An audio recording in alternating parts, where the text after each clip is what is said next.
भारत पाकिस्तान प्रायोजित आतंकवाद का शिकार हो रहा। ये तब शुरू हुआ जब पूर्व पाकिस्तान राष्ट्रपति मोहम्मद जिया उल हक सत्ता में आए थे। हमें दुनिया को इसके बारे में बताना चाहिए। साथ ही कंधार प्लेन हाईजैक 26/11, मुंबई आतंकवादी हमला, 2001 संसद हमले, उरी और पठानकोट घटनाओं, रियासी और पहलगाम में 7 पर्यटकों की हत्या के बारे में भी जागरूक करना होगा।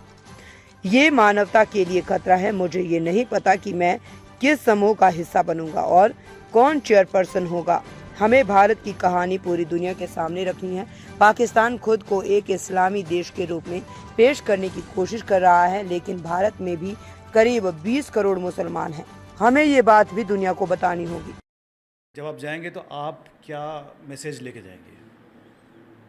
नहीं, मैसेज तो जो भारत सरकार का मैसेज है कि भारत पाकिस्तान स्पॉन्सर टेररिज्म का एक बहुत बड़ा विक्टिम रहा है, और हम और आप बल्कि पूरा देश देख रहा है कि बरसों से हम लोग पाकिस्तान स्पॉन्सर टेररिज्म के शिकार रहे हैं। जनरल ज़िया-उल हक़ के ज़माने से जब ऑपरेशन ब्रास टैक्स से ये सब तमाशा चल रहा है, क़त्ल गारतगिरी हो रही है, तो वो एक बताना पड़ेगा। फिर खंदार का प्लेन का हाईजैक भी है, हमको छोड़ना पड़ा उन जालिमों को।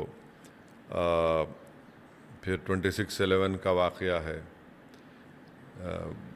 पठानकोट है, पार्लियामेंट अटैक है, उरी है, पिछले साल रीसी में वैष्णो देवी के पास 7 टूरिस्ट को मार दिया गया था, फिर अब ये पहलगाम हुआ है।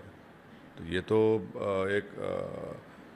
ये लोग ख़तरा बन चुके हैं ना ह्यूमैनिटी को, जो भारत में ऐसे टेररिस्ट को भिजा रहे हैं ट्रेन करके, उनको फाइनेंस करके, हथियार देकर। तो ये बात रहेगी। बट ये तो मैं अपनी तरफ से कह रहा हूँ। अब ज़ाहिर है हम लोगों को जब नहीं मालूम कौन से ग्रुप में मुझे रखेंगे, क्या चेयरमैन होगा, कौन चेयरमैन होंगे, बातचीत जब होगी जी, तो बहुत से उसमें चीज़ें होंगी जो अभी मुझे नहीं मालूम, मगर जो भी होगा एक बार भारत का तो पक्ष रखना पड़ेगा ताकि उनको मालूम भी हो सके।